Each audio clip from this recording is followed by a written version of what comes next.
The wealthy neighborhood of Buckhead in Atlanta is actually looking to divorce itself from Atlanta and become its own city, so the wealthy neighborhood can essentially have its own local police department. It can fund its own local police department, which will be separate from Atlanta.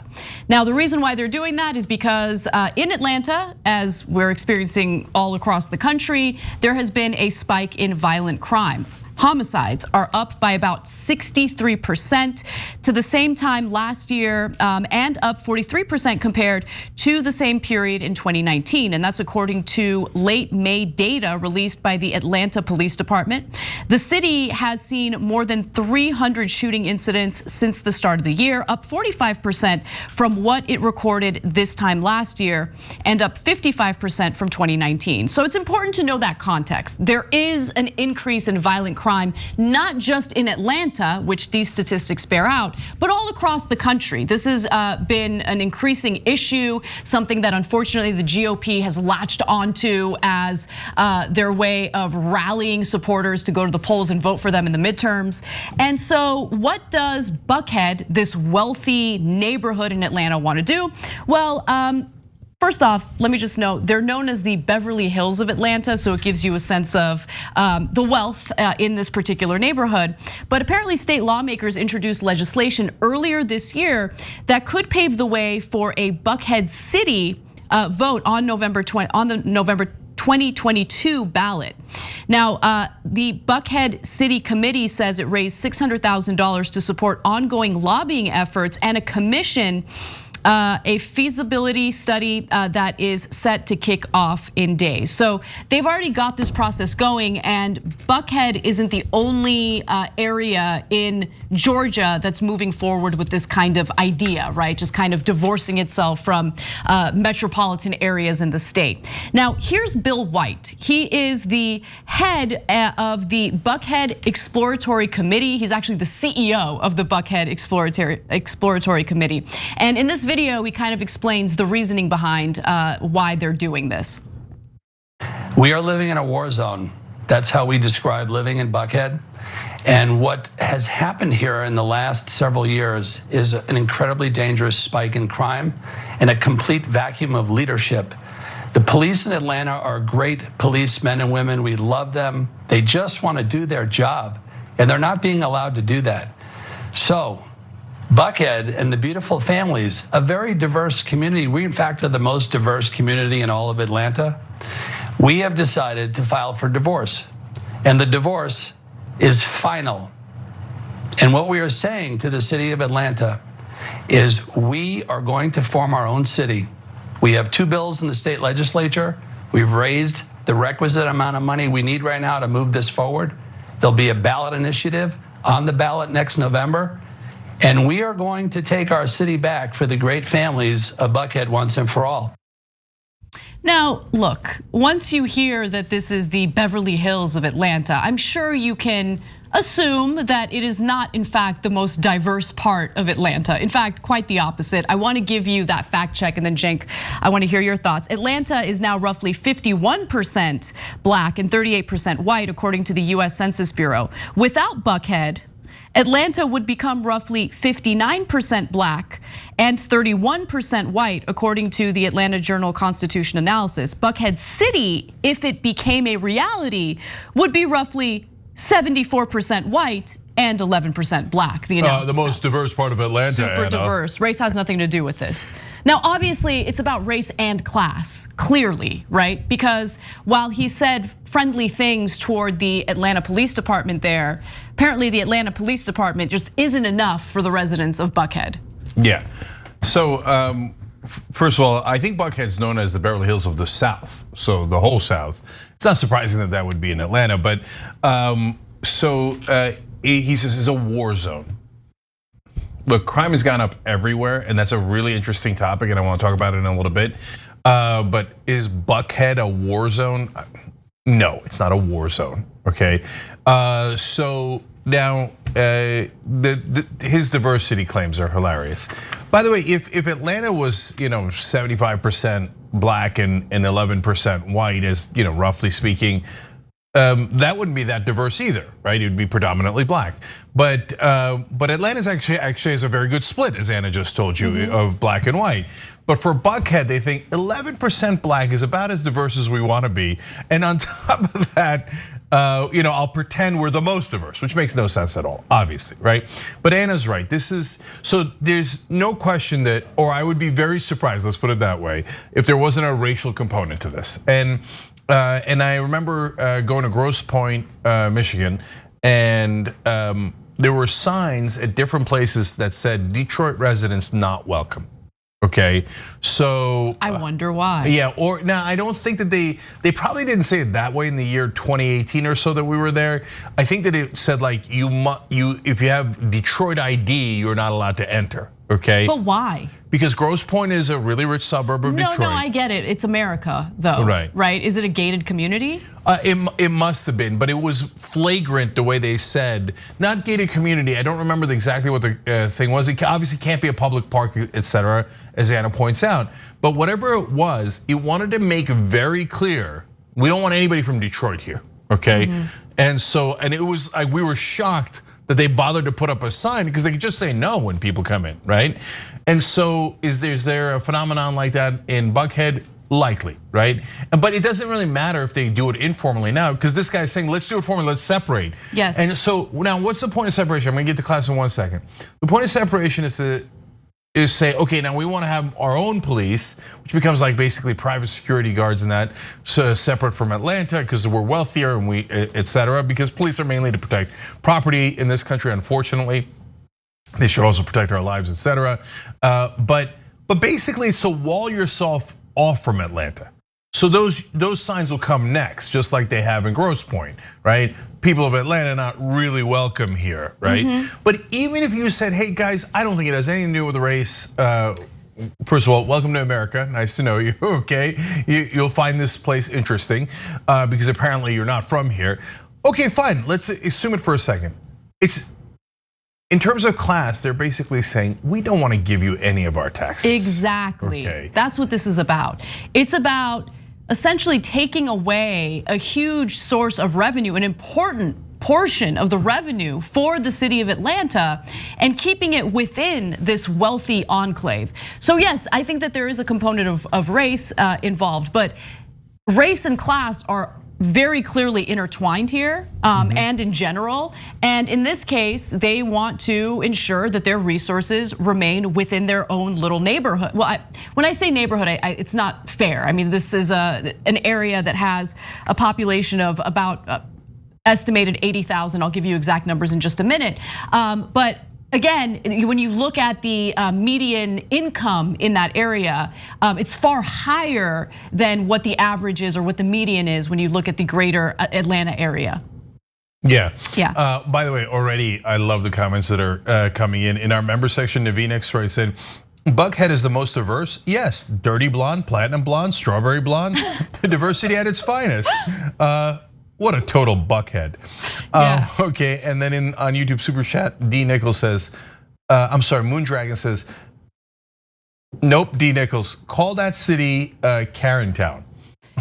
So we have more video about this, and it's it's important to see what the inner workings are here, like how these people really think. Let me just note though, the reason why this is important is because Buckhead isn't the only part of Georgia that's kind of trying to divorce itself from a broader metropolitan area. For instance, the proposed Buckhead city is just one part of an ongoing cityhood movement across the state. Among the roughly 10 new cities formed in less than 2 decades, all but 2 are majority white. So it's important for you guys to have the facts, okay? So as he's speaking to Tucker Carlson, you can understand that while he's saying one thing, he's really thinking something very different. And with that said, let's go to the next video real quick. Tucker, that all those, we're racist or this, that, and the other thing, that is all hateful, very disturbing, unhelpful language that's fear-mongering, and it certainly will not stop the crime in Buckhead. What's gonna stop the crime is the establishment of the Buckhead City Police Department. That's right. We plan on having 300 police officers for a prolonged period of time. There are only 82 cops on the beat in Buckhead right now, the square footage of San Francisco. So he's saying like, look, we've got the same square footage as San Francisco. We have such a small number of cops, 82 cops. Yeah, but let's look at the population of Buckhead and compare it to the population of San Francisco. So the residential population base of Greater Buckhead is currently at about 87,000 and is expected to grow to nearly 114,000 by 2040, okay? 2040. When you look at San Francisco, numbers are a little different. They're a little different. Let's take a look at this graph. Oh, look at that. As of 2019, the population of San Francisco was 874,961. Yeah, the square mileage of your town is totally irrelevant. It's not totally irrelevant. You might need a couple more cops if you have a gigantic county and they got to drive further out, et cetera, right? But mainly you're talking about population. But let's go back to class. Guys, I need you to understand why this is a disastrous idea. So if the rich areas of each city start breaking off one by one, they're going to basically build these towers and moats and stuff to keep the rest of us out and have more and more private security. But it also drains the resources of the rest of the city and then makes it harder. And then not only do you have more income inequality, but you have more conflict. And it sets up, hey, we're not all New Yorkers anymore. That's a Park Avenue city person, right? And that's a New York resident. And it could get absurd, like the example I just gave. It could be that it's not just a richer part of Brooklyn that's peeling off. It's specifically Park Avenue or Fifth Avenue, right? Well, Jesus Christ, you're gonna have Fifth Avenue City and Park Avenue City? And the whole point of this is siphon the money out of the general city and make sure that you're super selfish and greedy and keep it only within the richest areas. Any city that goes through that, even if you divorce the racial component of it, you're gonna wind up in an absolute disaster. And then what happens if they start doing it in the States, right? In West Virginia, a very rich part with the mansions, they become their own state and the rest of you are screwed in the hollers, right? So once you start this ball rolling, it's an epic disaster. Absolutely, and you touched on something that's important and I wanna just piggyback off of it, emphasize it. What we're experiencing with policing right now and what needs to be reformed is that most of the policing isn't about protecting people. It's about protecting property, protecting capital. And so these are very wealthy individuals who want to protect their wealth. And so they see the increase in crime and they panic about it and they think that the problem is that they're grouped in with the poors. They're grouped in with individuals who are represented by a mayor who dared to question some of the policing taking place in Atlanta. That's Keisha Lance Bottoms, who of course is not going to face or is not going to go through with the re-election. She's actually, going to stop after her mayoral term is up. And has she defunded the police? No, but she had some criticism or critique in regard to policing in Atlanta, and that led to cops quitting because their morale was low. Okay, so are we just we're never gonna be able to hold cops accountable? They're gonna get their fifis hurt and they're immediately gonna quit because morale is low? No, what we need to do is reform policing significantly. And it needs to be considered, honestly, an important job where there's enough training, but more importantly, something that's not an easy job to get into, right? There needs to be more thorough background checks, better pay, and you need to make sure that you hire the right people for the job. I think that's part of the problem. When you look at actual polling, especially polling of African Americans in America, they actually don't want to abolish police. They want police to protect and serve. They want them to carry out the jobs that they're supposed to do. And that should be something that is given to all Americans, right? Not just rich Americans, not just white Americans, not just whoever. It needs to be applied evenly to all Americans. And that's not what's happening right now. That's the problem. Yeah, and so I wanna go back to the crime issue for a second for two reasons. Number one, guys, it's happening all across the country. So if they're demagoguing in your particular city and saying, it's because of the mayor, it's because of police policies, et cetera, it's because of criminal justice reform. Nonsense. Not all of the cities are doing that. Not all of the states are doing that. And crime is up in almost all the cities in all the states. So it doesn't have anything to do with that. Likely it has to do with some sort of reaction to COVID and people being out. Now, by the way, gun violence is obvious. It's because there's so much more guns, and you could track the number of guns to the number of gun homicides, suicides, etc. So those are the actual phenomenon and not any of the things that they're demagoguing about. Now, I love doing the show with you guys because you're making such great points, especially on this story. In our member section, George McGovern said, wait a minute, if Buckhead is rich, they could hire a private police force if they are really in a war zone, right? And so I wanted to point that out because they actually could. You remember the Kardashians and some other wealthy people in LA hired private fire departments when the fires were raging in California. You could actually do that and have the fire department just sitting in your backyard ready to go. Now it's not an actual fire department, but it's people who are ready to fight fires, right? And obviously everybody knows private security guards. Buckhead could hire a whole heap of those folks with their pooled money. So that's why this is not really about crime. It's about money, it's about taxes, right? And so they think, I don't want my taxes to go into any other fellow Americans, in this case, people that are part of Atlanta, and this is happening all across the country. Then I go to YouTube Super Chat, and Gail Hefner makes a great point. Little Italy in Baltimore City and Northeast Philadelphia want to do the same as Buckhead, and they've tried for 4 years to do so. And we have it here in LA as well. All the rich areas are trying to basically secede from their cities, and it's driven. And by the way, remember, they've been, as Gail just pointed out, they've been doing it for 4 straight years, pre any crime wave.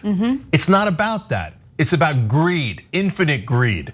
Eventually, just like really rich people are gonna be like, you know what, I'm my own city. I declare my own city and I'm gonna keep my taxes 100% to myself. No, we've gotta be in this together. And so that's why this is an absolutely disastrous phenomenon. And then I wanted to make the same point. D. Nichols said, I'm still trying to figure out why Tucker looks like he just got his favorite toy taken away from him for bad grades in class. Will he ever fix his face?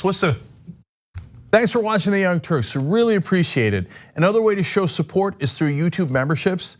You'll get to interact with us more. There's live chat emojis, badges.